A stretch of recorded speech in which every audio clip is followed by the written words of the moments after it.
আজকে তোমাদেরকে আমি শোনাচ্ছি এক ছোট্ট গ্রামের ছোট্ট কাহিনী।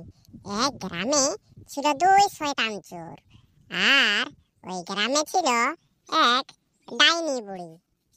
গ্রামের সব লোকে ভাবতো যে এই বুড়ি হলো এক ডাইনি, তার জন্য তাকে এক ছোট্ট কুড়ে ঘর বানিয়ে গ্রামের শেষে আশ্রয় দেয়। তাকে গ্রামের ভিতরে কেউ ঢুকতেও দেয় না। তার মুখের সামনে ছিল দুটো বড় বড় দাঁত, তার জন্য তাকে সবাই ডাইনি বলতো। আমায় সবাই ডাইনি বুড়ি বলে, তার জন্য গ্রামের লোক আমায় বানিয়ে দিল এখানে এক ছোট্ট কুড়ে ঘর। কিন্তু কি করি, আমার এই বড় বড় সামনে যে দুটো দাঁত, এই দাঁতের জন্য সবাই আমায় ডাইনি বলে, কিন্তু আমি তো ডাইনি নই। কিন্তু আমার কথা কেউ বিশ্বাসই করে না। কে জানে, ডাইনি বুড়িরা দেখতে মনে হয় এইরকমই হয়। সেই ডাইনি বুড়ি লাগিয়েছিল তার ঘরের সামনে ছোট্ট ছোট্ট ভুট্টার গাছ। আর ঘরের সামনে আসার কেউ সাহসই পেত না, কারণ সবাই ভাবতো যে যদি কোনো রকমে ওই ডাইনি বুড়ির ঘরের আশেপাশেও যায় তাহলে ডাইনি বুড়ি টের পেয়ে যাবে, তখন আবার ঘাড় মটকাবে। তার ভয়ে কেউ এই ডাইনি বুড়ির ঘরের আশেপাশেও আসেনি। তার ওরে বাবা, আজ তো আমি বাড়ির কাজ করে করে ভুলে গেছি যে আপেল গাছের মূলে আমায় আবার জলও ঢালতে হবে। তা নয়তো আমি খাবোটা কি? আপেল গাছের মূলে জল না দিলে আপেল তো আর গাছে ধরবে না। আপেল গাছের মূলে জল দিতেই হবে আমায়। আমার যত্ন করে লাগানো ওই ভুট্টার গাছে ভুট্টা ফলেছে দেখছি, আর দু একটা ভুট্টো পেকেও গেছে। ভুট্টাগুলো ছেড়ে জল আনতে যাবো কি যাব না? আপেলের গাছের মূলেও আবার জল দিতে হবে আমায়।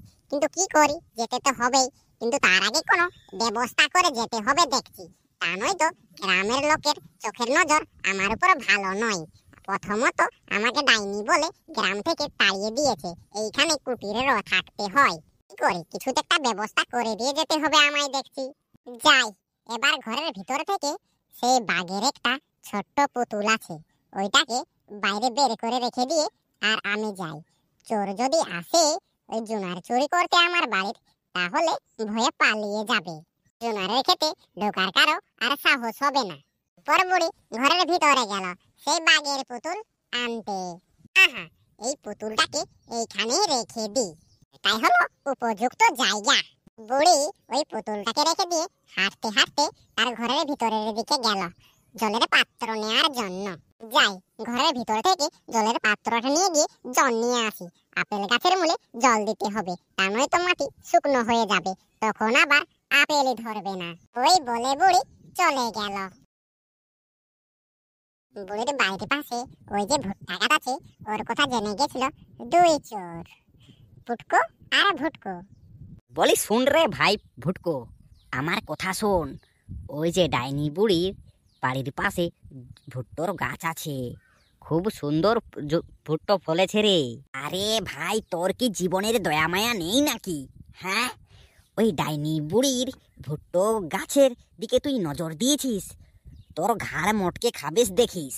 আমি তো যাব না রে ভাই, ওদিকে কোনোদিনই যাব না। তারপর আরেক চোর উত্তর দিল, আরে ভাই, জীবনের দয়া মায়া দেখাচ্ছিস, তোর দেখছি খুব ভয় করিস। তুই তুই ভীতু বটিস মাইরি, তোকে যেতে হবে না, আমি একাই যাচ্ছি। কিন্তু পরে যদি খুঁজিস আমায় যে দে ভুট্টো একটা কি দুটো দে, কিন্তু আমি তোকে চাটতেও দেব না, আগেই বলে দিলাম। হ্যাঁ হ্যাঁ, ঠিক আছে, আমায় দিতে হবে না, তুই যা গিয়ে ভুট্টা নিয়ে আয়। আমি যাব না মানে যাব না, ওই ডাইনি বুড়ি ঘাড় মটকাবে, আমি যাব না, আমায় ভীষণ ভয় করছে, তুই যা। ওই বলে এক চোর পালিয়ে গেল। ওরে বাবারে, কি ভয়টাই না করে ওই ডাইনি বুড়িকে। ও বলে নাকি ঘাড় মটকাবে, কে জানে মরেছে না বাঁচা আছে, অনেকদিন হয়েছে ওর দেখা সাক্ষাৎ তো পাইনি। মনে হয় পটল তুলেছে ডাইনি বুড়ি, ওর ভুট্টোগুলো খাবেই বা কে। এবার আমি নিয়ে আসি। ওই বলে এক চোর যেতে লাগলো ওই ডাইনি বুড়ির বাড়ির দিকে। ডাইনি বুড়িকে সবাই ভীষণ ভয় করে, কিন্তু আমার ভয় লাগে না। আরে ভয় করবই বা কেন, মনে হয় ডাইনি বুড়ি মরেছে, পটল তুলেছে। ওই বলে এক চোর ডাইনি বুড়ির বাড়ির দিকে রওনা দিল। ওরে বাবা রে, এ তো ডাইনি বুড়ির ভুট্টো গাছে ভুট্টো প্রচুর পরিমাণে ফলেছে, দু চারটে নিয়ে গেলে বুঝতেও পারবে না। আরে ডাইনি বুড়ি আমার করবেইটা কি?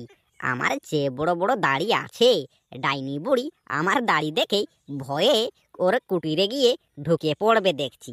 ওই বলে ওই চোর খটখট করে হাসতে লাগলো। ওরে বাবা রে, এই তো দেখছি ডাইনি বুড়ির বাড়িতে বাঘ। আস্তে আস্তে আমায় কেটে পড়তে হবে দেখছি, তা নয়তো নির্ঘাত আমায় বাঘের পেটে যেতে হবে। ওই বলে চোর ভয়ে পালিয়ে গেল। তারপর হাসতে হাসতে ডাইনি বুড়ি এলো। এবার আমি আপেল গাছের মূলে জলটুকু ঢেলে দিই, তাহলে মাটিটা সেটসেটে হয়ে যাবে। জলের পাত্রটাকে ঘরের ভিতরে রেখে দিয়ে আসি। ওই বলে ডাইনি বুড়ি ঘরের ভিতরে চলে গেল জলের পাত্রটা রেখে দিতে। এইবার এই বাঘের পুতুলটাকে ঘরের ভিতরে রেখে দিই আমি। তারপর দু চারটে ভুট্টো যেগুলো পেকে গেছে ওগুলোকে ভেঙে নিয়ে বাড়ির ভিতরে রেখে দিতে হবে। তারপর ডাইনি বুড়ি বাঘের পুতুলটাকে ঘরের ভিতরে রেখে দিল। এই তো এই ভুট্টোটাও পেকে গেছে। তারপর ডাইনি বুড়ি তার পেকে যাওয়া ভুট্টাগুলোকে এক এক করে গাছ থেকে তুলে নিতে শুরু করলো। তো ঠিক আছে বন্ধুরা, এবার আমরা ভিডিওটা এইখানেই শেষ করছি। আরে বন্ধুরা, আমি বলছিলাম যে আমার যে দুটো বড় বড় দাঁত আছে তার জন্য আমায় সবাই ডাইনি বুড়ি বলছে, কিন্তু আমি কি সত্যিই ডাইনি বুড়ি? তোমরা অল্প কমেন্ট করে জানিয়ে দিও। আর এরকম ভিডিও দেখতে আমাদের চ্যানেলটিকে সাবস্ক্রাইব করে নাও। তাড়াতাড়ি ভুট্টাগুলোকে তুলে নিয়ে বাড়ির ভিতরে রাখতে হবে, তা নয়তো বৃষ্টি পড়লে সব সব পাকা ভুট্টাগুলো নষ্ট হয়ে যাবে। তারপর ওই ডাইনি বুড়ি ভুট্টাগুলোকে তুলতে শুরু করলো।